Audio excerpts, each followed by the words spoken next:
A Igreja Católica é uma das maiores instituições religiosas e sociais do planeta.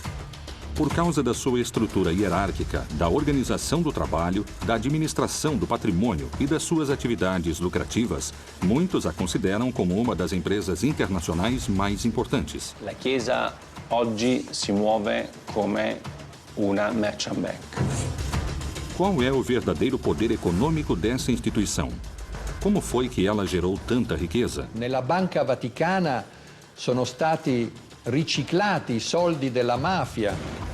Qual é a função do Banco do Vaticano e de que forma ele destina seus recursos? As riquezas do Vaticano são investidas onde se realiza a lavagem de dinheiro. Il Vangelo non scrive da nessuna parte che gli apostoli e i successori di Pietro devono costruire una banca. Como foi possível que da austeridade de Jesus tenha surgido um império econômico daquele tamanho? O Estado do Vaticano nasceu em 1929, a partir do tratado entre o Papa Pio XI e o regime de Mussolini.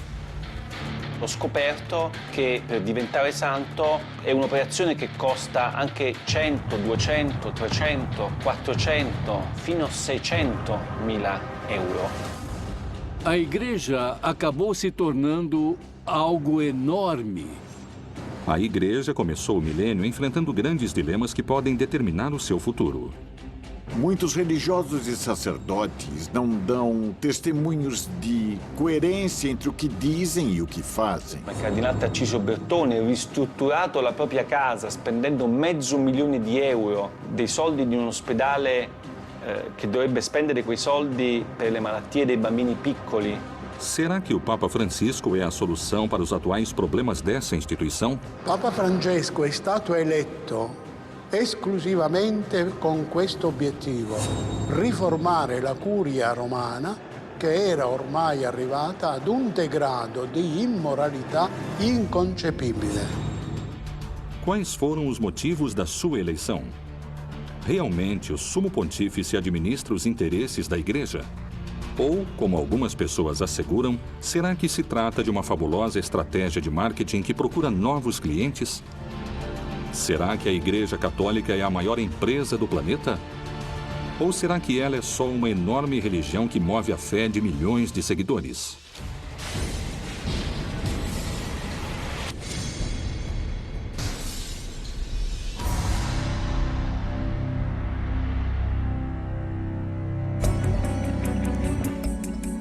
As fontes da riqueza e os ingressos monetários da Igreja são muitos e provêm de uma enorme lista de formas arrecadatórias.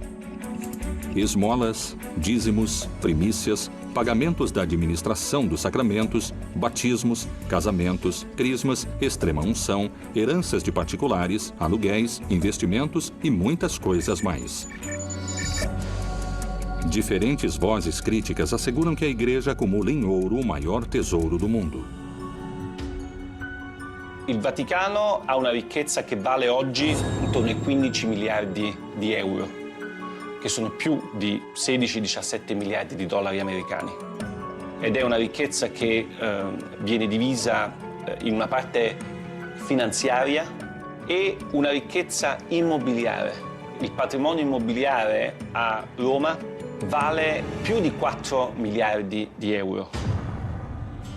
Mas como e de que forma nasce essa instituição e sua riqueza? O papado que existe a partir do começo do cristianismo, do século I, e, acima de tudo, aquele que existe a partir do século VI, vai ter cada vez mais riquezas ao longo da vida medieval. Por isso, nos séculos XIV e XV, acredita-se que 1/3 ou 1/4 de todas as terras europeias pertenciam ao papado. O Papa que está em Roma tem mais territórios do que qualquer rei ou governante da Europa nos séculos XIV e XV. Que motivo a Igreja usa para defender e conservar os tesouros artísticos e culturais de valor incalculável que ela possui? A Igreja tem a responsabilidade de cuidar do patrimônio artístico e o patrimônio humano, porque eles são nossas raízes. São um tesouro que ninguém pode tirar de nós. Seria uma pena se fossem perdidos por descuido. A Igreja tem o trabalho de preservar o patrimônio artístico e cultural. E muitas vezes ela não tem recursos para fazer isto. E é uma pena que nem sempre possam cuidar dessas obras de arte como elas merecem. Le carte dimostrano che il Vaticano ha proprietà immobiliari importanti anche in Inghilterra, a Londra per la precisione, a Bond Street, una delle vie più eleganti e quasi tutta del Vaticano. Il negozio dove c'è Bulgari è di proprietà del Vaticano. Como foi que a mensagem de unidade e de austeridade do Criador, a base da religião católica, foi se transformando em uma igreja com grandes quantidades de dinheiro e que muitos consideram ostentação? Uma das perguntas é: até que ponto as igrejas católicas usaram o conceito de humildade determinado por Jesus? Um homem chamado Nietzsche, no seu livro intitulado O Anticristo, fala o seguinte: em toda a história da humanidade só houve um cristão, Cristo. Isso quer dizer que, se você está falando em humildade, essa mensagem não tinha sido levada em consideração. La Chiesa, per essere più umile, deve essere più povera. Anzi, deve essere povera. Deve avere uno spirito povero. Della prima beatitudine, beati i poveri in spirito. Perché deve riconoscere e vivere che tutto quello che la Chiesa possiede è un patrimonium pauperum e deve essere messo a servizio dei poveri. Desde a Roma Antiga, começou a formação de uma instituição que não deixaria de somar poder religioso, político e principalmente econômico. Qual foi o plano financeiro e monetário que a Igreja desenhou para incrementar suas riquezas? Principalmente no século XV e no começo do século XVI, a Igreja permitia o perdão dos pecados se o sujeito fizesse uma doação importante para a Igreja. O sujeito que doava suas terras para a Igreja, do meu ponto de vista, fazia isso apenas por um motivo. Esse sujeito acreditava cegamente que isso lhe daria acesso ao paraíso, menos tempo no purgatório e o perdão dos seus pecados. Le vecchie signore che lasciavano in eredità tutto alla Chiesa, come diceva una mia cugina, tutto ai preti. Se fai del bene alla Chiesa nell'aldilà, ti ritrovi premiato nell'aldilà. E questo è stato una delle fonti della crescita del patrimonio degli ecclesiastici. A Igreja vai investir seu dinheiro em todo tipo de empresas e por isso constantemente vai chegar dinheiro nos bolsos de Roma. E por isso se considera que no século XX e também no XXI, o papado tem muito dinheiro. E aquilo deu origem a todo tipo de teorias, mais conspiratórias ou menos conspiratórias.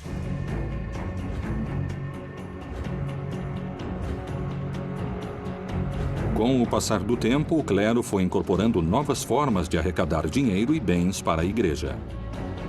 Qual era a relação entre a caridade e o pecado? A purificação das almas e o dízimo?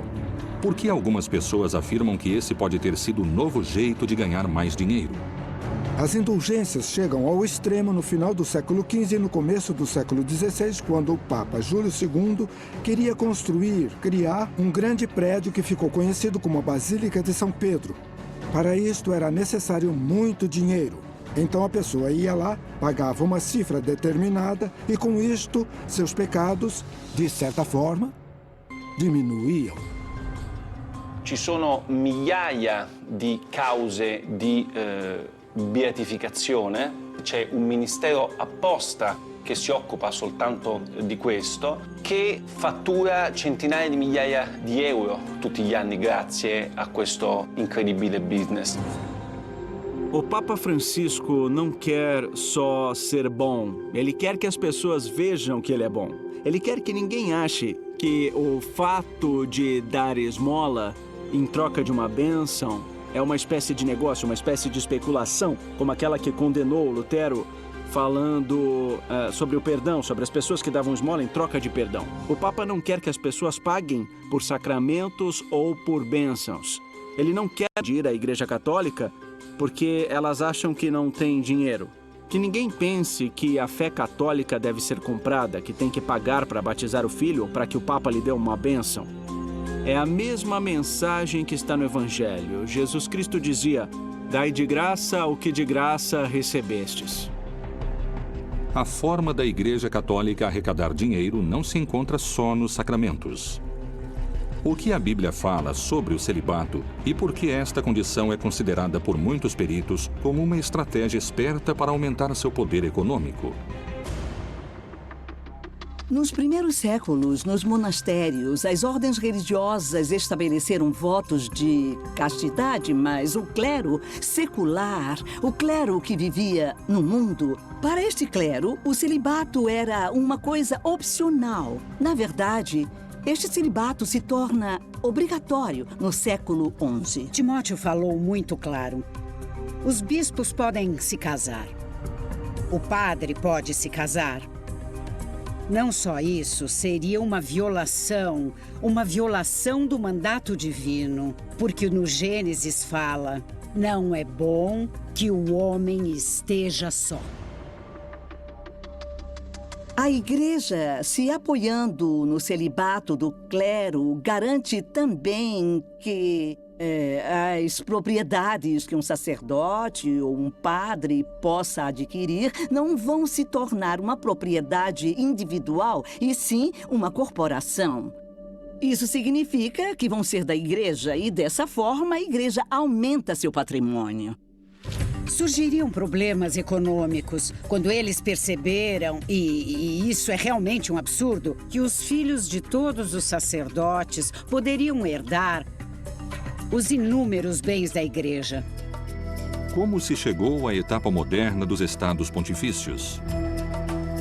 Vaticano é o nome de uma das 7 colinas tradicionais de Roma. O Estado do Vaticano nasceu em 1929 a partir do tratado entre o Papa Pio XI e o regime de Mussolini. Dia 11 de fevereiro de 1929, se assinou o Tratado de Latrão. Eram uma série de acordos entre a Santa Sé e o governo de Mussolini. O Benito Mussolini faz uma coisa muito esperta, que é o Tratado de Latrão. Isso se trata simplesmente de resolver uma velha briga que existia na Itália desde o começo da unificação italiana de 1870, a partir de quando o Estado Vaticano fica dentro do Estado italiano. Concretamente, quais foram os benefícios que a Igreja teve com esses acordos assinados com Mussolini?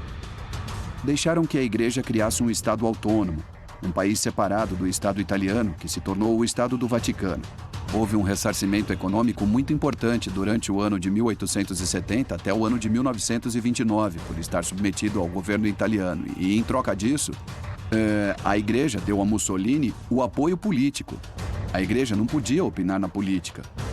E o Mussolini poderia escolher quem seria o bispo de cada uma das regiões da Itália e, claro, de Roma também.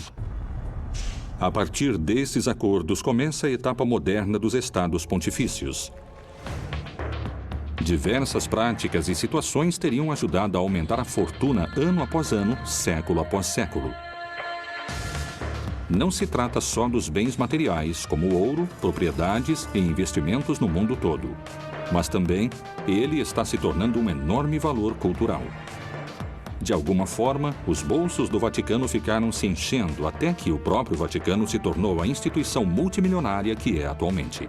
È impossibile valutare il patrimonio di tutta la Chiesa cattolica. È praticamente impossibile. Sicuramente parliamo di miliardi e miliardi di dollari. È impossibile saperlo perché nemmeno il Vaticano lo sa. O dinheiro arrecadado pela Igreja ao redor do mundo se concentra no mesmo lugar.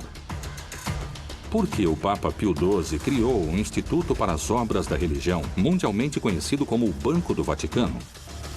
Quanto dinheiro e quanto ouro administra e a que negócio se dedica?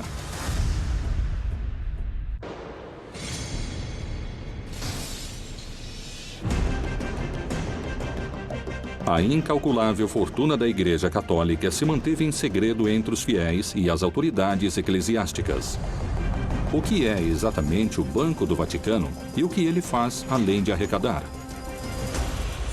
O Banco do Vaticano é uma instituição que foi criada para que as ordens religiosas, as instituições católicas, não tivessem seu patrimônio em poder de outros bancos que poderiam usar esse patrimônio para investimentos não éticos, talvez investimentos em armas ou na indústria farmacêutica especulativa, e também para facilitar as transações econômicas nos países em que a Igreja era perseguida. Non solo, il Vaticano ha moltissimi soldi che vengono fatti da donazioni, tipo l'obolo di San Pietro, o attraverso i guadagni che sono fatti dalla sua banca, i guadagni finanziari come lo IOR. Anche in questo caso questi soldi vengono gestiti in maniera secondo me piuttosto discutibile. L'obolo di San Pietro, per esempio, è una donazione che i fedeli di tutto il mondo fanno direttamente al Papa. Que benefícios econômicos teve a Igreja Católica com o Banco do Vaticano como ferramenta de investimento e arrecadação? As riquezas do Vaticano também são investidas em empresas onde, por meio de estudos das redes bancárias, podemos ver que se realiza lavagem de dinheiro. Nella Banca Vaticana sono stati riciclati i soldi della mafia, come ha dimostrato il Tribunale di Roma.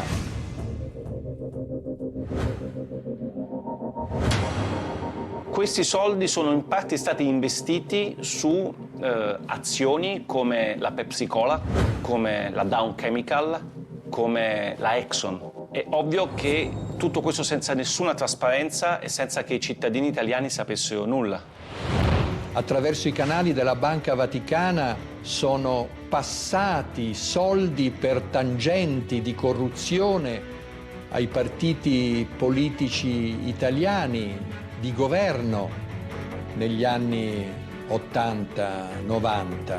Questi soldi, anche i guadagni, non vengono quasi mai dati ai poveri, ma servono, e questo non lo dico io, ma lo dice un lavoro della Commissione europea,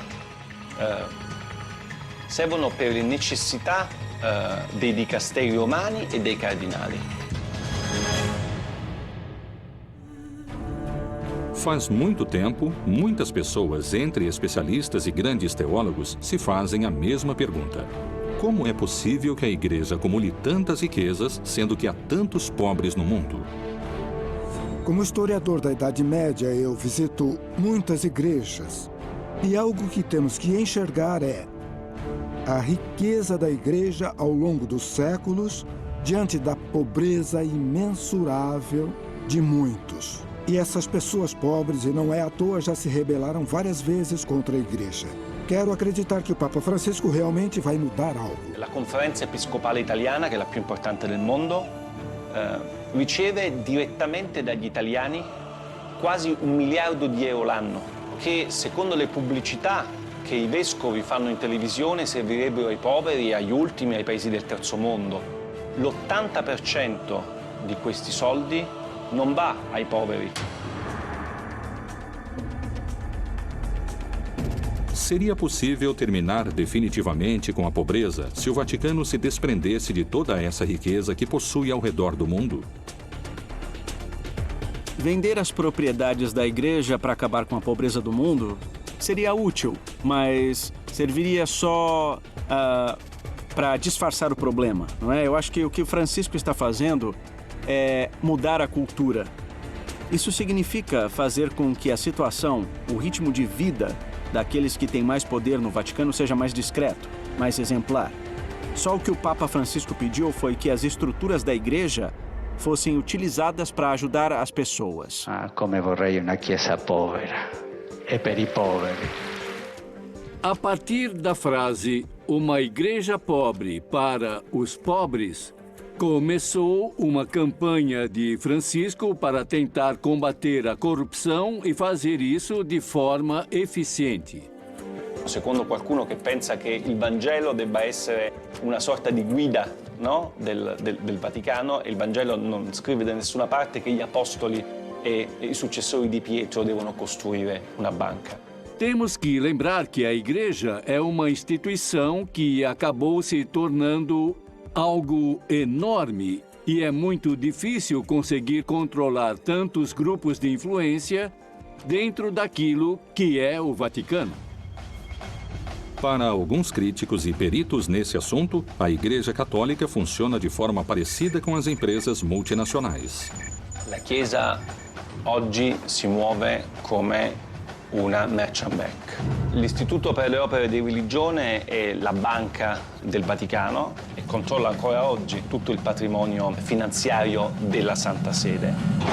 Il problema è che lo IOR nel corso dei decenni è finito in tantissimi scandali, perché all'interno dello IOR hanno riciclato denaro i mafiosi, hanno riciclato denaro politici, imprenditori, tutte persone che non avevano alcun diritto, secondo le leggi del Vaticano, di avere i soldi allo IOR.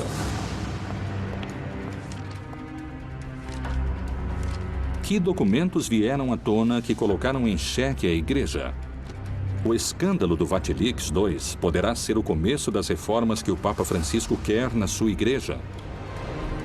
O nível de diversificação da renda e dos gastos do Vaticano, o que podemos ver por meio dos acontecimentos e dos Vatilix 1 e 2,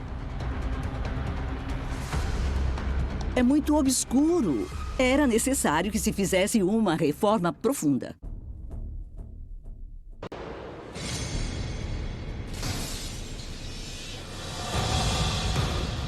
Em 2015, o Vaticano sofreu um novo e polêmico vazamento de documentos secretos.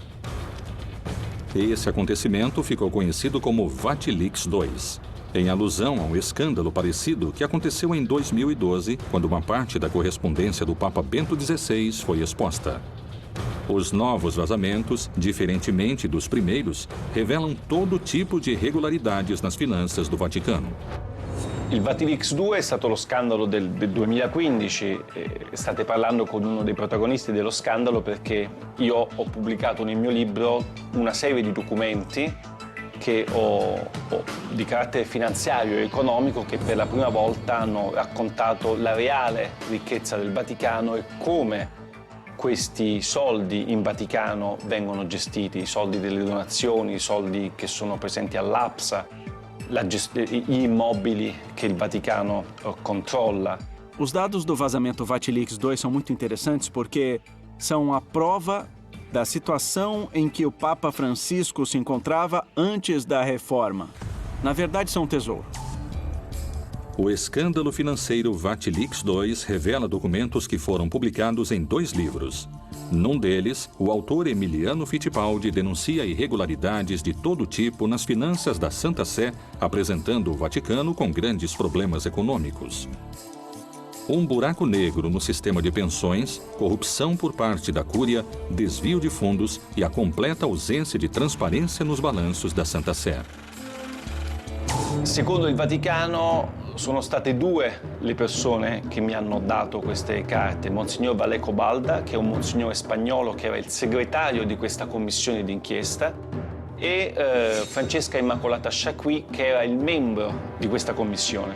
Essas 2 pessoas que foram contratadas pelo Vaticano para ajudar o Papa a fazer a reforma da Cúria Romana, essas pessoas se desviaram do caminho e fizeram algo que não deviam fazer. Todos os documentos secretos, os dossiês que o Papa devia ler para pensar nas medidas que deveria tomar, se tornaram públicos.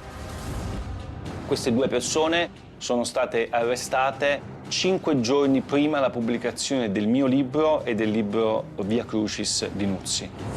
Sono state arrestate perché sono state accusate di aver divulgato informazioni riservate e aver ammesso a rischio l'interesse della patria.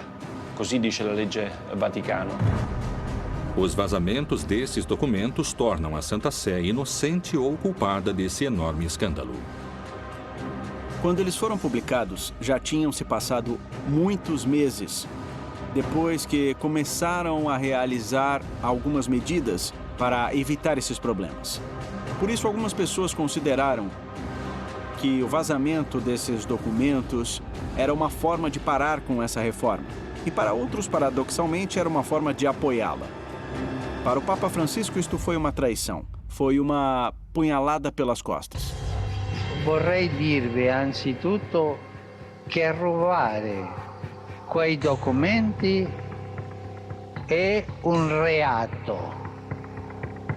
È un atto deplorevole che non aiuta. Quais são os fatos mais escandalosos que o Vatilix expôs? Cardinali di cui ho raccontato nel libro hanno, come il cardinale Tarcisio Bertone, ristrutturato la propria casa spendendo €500.000 dei soldi di un ospedale che dovrebbe spendere quei soldi per le malattie dei bambini piccoli. Invece lui ha preso, questi soldi sono stati dati al cardinale Bertone per ristrutturare la sua casa da 300 metri quadri. Il cardinale resta ancora, mentre parliamo, nell'attico, a godersi un attico bellissimo con un sistema Bose da €30.000 e con i marmi di Carrara nei bagni. Mentre Valleco Balda, che ha soltanto dato queste informazioni, è in galera. Mi sembra, molto contraddittorio come tipo de ação da parte do Vaticano. Durante todo esse processo, aquilo que veio à tona foi que tudo isto era uma história de uma superficialidade quase insultante. Será que as revelações dos documentos vazados ajudaram a Igreja Católica na sua tentativa de demonstrar transparência? Ou isto foi um golpe para a fé que faria a Igreja perder fiéis ao redor do mundo? Rapidamente, os vazamentos enfraquecem o papado. Isto é, se nós tornarmos públicos os pecados de alguns sacerdotes, vamos estragar o prestígio dessa instituição tão valiosa que é a Igreja Católica. E vamos enfraquecer a fé, que é muito importante e valiosa para nossos crentes. É mais conveniente para a Igreja Católica salvar o prestígio dela e é mais vantajoso esconder essas coisas do que revelar tudo. Io non credo che il Vatilix sia stato un male necessario per una riforma del Vaticano, semplicemente perché io penso che il Vatilix non sia stato un male. Perché io penso che qualsiasi istituzione, soprattutto un'istituzione morale e religiosa come la Chiesa Cattolica, abbia solo che da beneficiare di una assoluta trasparenza. Non ci devono essere segreti. Esse tipo de vazamento sair à tona, por um lado, é inevitável nesse mundo das comunicações, onde nada pode se manter em segredo. Uma hora iam sair à tona. A curto prazo, isso pode desestabilizar a instituição, mas a longo prazo pode beneficiá-la. Qual foi a reação e quais foram as medidas que o Papa Francisco tomou quando os alicerces da sua instituição foram sacudidos pelo vazamento desses documentos secretos? A reforma que o Papa Francisco realizou para ter transparência nas contas do Vaticano, para fazer com que nenhum delinquente pudesse se aproveitar das instituições do Vaticano, para mim é irreversível. Voglio assicurarvi che questo triste fatto non mi distoglie certamente dal lavoro di riforma che stiamo portando avanti con i miei collaboratori e con il sostegno di tutti voi. Então, chegou o Papa Francisco e disse uma coisa importante, que a reestruturação da Santa Sé não deveria ser um trabalho da Cúria, e sim de órgãos externos que são os responsáveis por propor as mudanças que poderiam ser feitas. Eu acho que não tem jeito de deter essa reforma. Atualmente, o Vatilix II é uma das preocupações mais importantes da Cúria Católica. É um escândalo que ainda pode ter mais informação esperando para vir à tona. L'impatto di Vatilix sulla stampa mondiale ovviamente è stato devastante. Mai prima erano usciti documenti riservati così importanti, soprattutto che riguardavano aspetti contemporanei della Chiesa. Io penso che la Chiesa debba smettere di lavare i panni sporchi dietro le mura leonine. Será que esses casos de corrupção podem afastar os fiéis da religião? Essas revelações seriam motivos suficientes para perder poder dentro do vasto universo da fé? Hoje, um grande problema da Igreja Católica é que a autoridade perdeu a capacidade de criar credibilidade, de criar obediência e de criar continuidade. O que acontece é que a hierarquia católica e muitos religiosos e sacerdotes não dão testemunhos de fé e não há coerência entre o que eles dizem e o que fazem. Se a igreja quiser recuperar a credibilidade e a legitimidade, ela tem que enxergar os problemas e começar a solucionar, senão... Porque enquanto os problemas ficarem escondidos, eles vão se tornar uma panela de pressão. Os mesmos peritos que percebem a quantidade de fiéis perdidos por causa desses escândalos acusam a igreja de utilizar estratégias de marketing para recuperá-los. Até que ponto essas declarações são verdadeiras? Quais seriam as ações usadas para conseguir esses objetivos?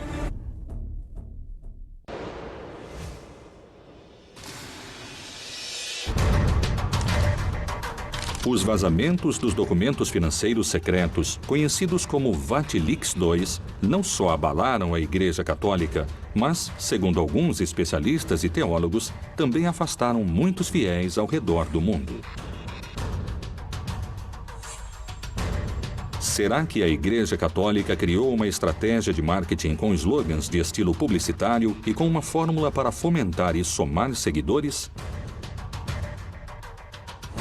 Por que algumas pessoas falam das aparições da Virgem, dos milagres dos santos e das canonizações como uma estratégia de marketing?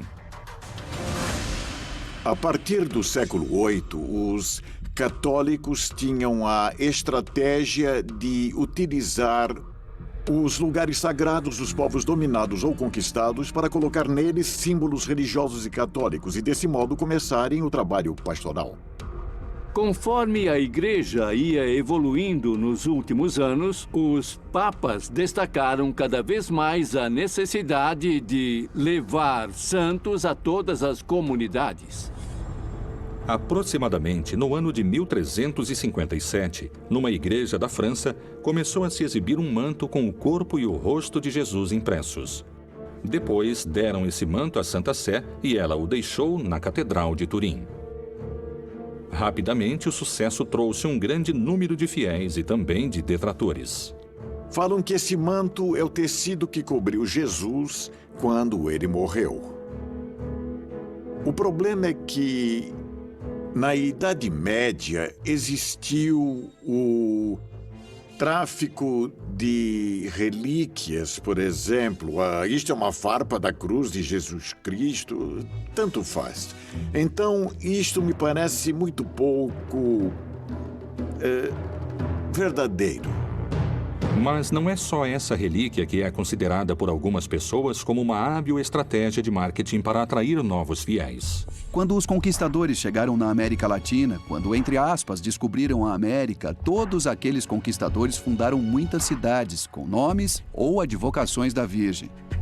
Essa era a melhor forma de se aproximar dos nativos, dos indígenas. E os próprios indígenas descobriram que a melhor forma para se encontrar e também dialogar com os invasores era através da Virgem. Outro tipo de acontecimento que é difícil de explicar pela ciência são as aparições da Virgem. Na América Latina, talvez o caso mais famoso seja o da Virgem de Guadalupe. A primeira grande aparição da Virgem aconteceu no século XVII, logo depois que os conquistadores chegaram na América, no México. Um índio chamado Juan Diego viu a Virgem. Foi onde os franciscanos estavam lá e lá estava a máxima aparição da Virgem, que era a Virgem de Guadalupe, padroeira da América Latina. E com ela vai se afirmar a ideia de mediação. Os franciscanos se opõem ao culto guadalupense porque acreditam que ele tem muitos elementos sincréticos. E outros discordam disso porque acreditam que é bom ter um culto que é compartilhado por uma parte dos católicos mexicanos e que é melhor fortalecer e dominá-lo. E essa é mais ou menos a política que está se desenvolvendo. Será que essas aparições são verdadeiros milagres? Podemos pensar nelas como estratégias da igreja para fortalecer a fé ou para que os fiéis continuem acreditando. Investigamos como apareceu a Virgem e para quem. Se aparecer uma mulher, vão colocar um homem ao lado dela. Acima de tudo, um sacerdote. O tempo passou e muitas pessoas visitam o lugar onde a Virgem apareceu. E para isso tem que se inventar algo. Tem que falar que lá se curam os meninos e as meninas. Que lá as mulheres conseguem engravidar. Existe um nível de irracionalidade nessa crença. E eu acho que isso acontece porque ela não é consistente, não é racional, sabe? Não atrairia gente. Uma parte de você acredita porque você tem fé, mas você não precisa demonstrar a sua fé. Por que tem aqueles que consideram as canonizações também como um instrumento de atração de novos fiéis? É assim, as canonizações consistem nisso. A igreja propõe um modelo do bom cristão. A igreja diz, olhem, esse homem se comportou como um herói da fé e é um homem ou uma mulher que vale a pena imitar. No começo, cada uma das comunidades cristãs canonizava seus mártires. E depois a igreja começou a controlar esse processo. E agora tem uma série de provas e etc. E a partir do Concílio Vaticano II criaram-se outros requisitos. Entre eles, provar a existência do santo, a existência física da pessoa. Poucas pessoas sabem que este procedimento tem um custo econômico elevado e que isto significa um incremento elevado nos bolsos da igreja. La storia della fabbrica dei santi è una delle più incredibili che ho scoperto con la mia inchiesta, perché io pensavo che per diventare santo fosse un'operazione che la Chiesa faceva in maniera gratuita. E invece ho scoperto che per diventare santo è un'operazione che costa anche 100, 200, 300, 400, fino a 600.000 euro. Per me è uno scandalo incredibile quello che ho scoperto.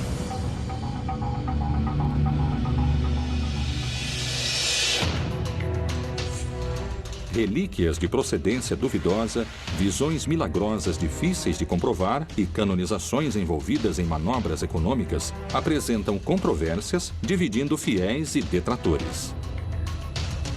Por que os detratores asseguram que a eleição do Papa Francisco se trata da mais ambiciosa estratégia de marketing da história do Vaticano?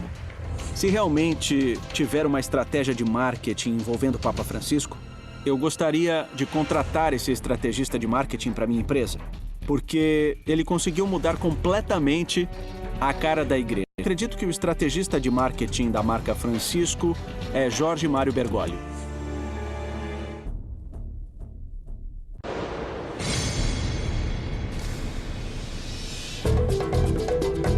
O mundo comenta sobre o estilo Bergoglio.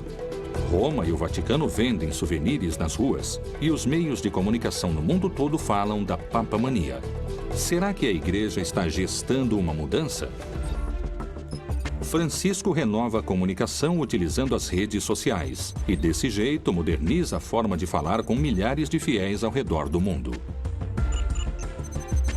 O Papa Francisco é um papa que posta tweets que são muito mais eficazes, que chegam a muitas pessoas e que ajudam muita gente. Nós vivemos num mundo que tem uma parte que é o mundo digital e os fiéis, por serem seres humanos e, portanto, quando o mundo vai numa direção, os fiéis seguem essa direção atual. E a igreja, nesse aspecto, mudou bastante. A igreja acabou se inovando muito e, com certeza, vai continuar se inovando. Ele é coerente nos diferentes dispositivos. A mensagem que ele transmite no Twitter é a mesma que transmite no Facebook e a mesma que transmite no Instagram. A mesma. É uma mensagem de carinho, uma mensagem que faz agir, que faz com que as pessoas se olhem nos olhos. Ele é um Papa 3.0. Entre março e dezembro de 2013, mais de 2 milhões de pessoas foram às audiências das quartas-feiras na Praça de São Pedro. 4 vezes mais daquelas que Bento XVI reuniu em 2012. Quais foram os motivos pelos quais a Igreja resolveu, pela primeira vez na sua longa história, escolher um Papa com o perfil de Francisco para dirigir o destino de bilhões de fiéis ao redor do mundo? Papa Francesco è stato eletto esclusivamente con questo obiettivo: riformare la curia romana, che era ormai arrivata ad un degrado di immoralità inconcepibile. Acredito que o caminho de Francisco tenha muitos obstáculos. A escolha dele foi muita sorte. Num momento em que a Igreja Católica está envolta em rixas, numa enorme competição interna. I gesti che lui fa sono importanti. Per esempio, pochi si sono resi conto del primo gesto che ha compiuto la stessa notte del 13 febbraio del 2013, quando è stato eletto. Affacciandosi al balcone, non aveva la mantella rossa né la stola con le insegne di Pietro e Paolo, ma era semplicemente vestito di bianco e si è presentato come vescovo di Roma. Muitas pessoas afirmam que as reformas que o Papa Francisco fomenta na Igreja contemporânea estariam mexendo nos alicerces da religião. Respingano inoltre modelli economici disumani che creano nuove forme di povertà ed emarginano i lavoratori e la cultura della morte che svaluta l'immagine di Dio, il Dio della vita, e viola la dignità di ogni uomo, donna e bambino. O Papa Francisco destaca constantemente a necessidade de combater a corrupção. Ele diz que é algo que vai te levar para o inferno. Então, para que ele possa combater de maneira eficiente esse fenômeno que ele é terminantemente contra, resolveu criar mecanismos para que exista um funcionamento mais eficiente e também tentou procurar em quais aspectos podia existir corrupção, porque a corrupção é uma coisa que ele é completamente contra. As declarações e as ações de Francisco dão volta ao mundo na televisão, nos jornais e na internet. Qual é o discurso que chama tanto a atenção? È necessario affrontare insieme la questione migratoria. Non si può tollerare che il Mar Mediterraneo diventi un grande cimitero. O Papa Francisco, desde que foi eleito Papa, conseguiu se consolidar como uma espécie de consciência da humanidade. Para mim, que sou católico, a revolução que o Papa Francisco está começando me fez mudar o jeito de enxergar as pessoas. La Chiesa povera e per i poveri di cui parla Francesco sia ancora molto lontana dal diventare realtà. La Chiesa è ancora molto ricca, i cardinali sono ancora molto ricchi, lui è l'unico che vive in 20 metri quadri, tutti gli altri continuano a vivere in 300, 400, 500 metri quadri. C'è gente che dice che Francesco è solo un predicatore che fa solamente dell'apostolato, ma Francesco è un papa che governa. A Igreja Católica é uma instituição de dimensões incalculáveis. Se passaram mais de 2000 anos de história desde que foi criada como uma instituição eclesiástica e é colocada por vários peritos à altura das maiores empresas do planeta. Se os santos, as virgens e as canonizações fazem parte do divino, ou se elas são hábeis estratégias de marketing para atrair fiéis, isso continuará sendo um mistério a ser revelado. Para algumas pessoas, é uma empresa com estratégias de marketing que se dedica a abrir contas monetárias sem descanso. Para outras pessoas, significa a salvação da sua alma e a porta ao paraíso, onde vão poder descansar em paz.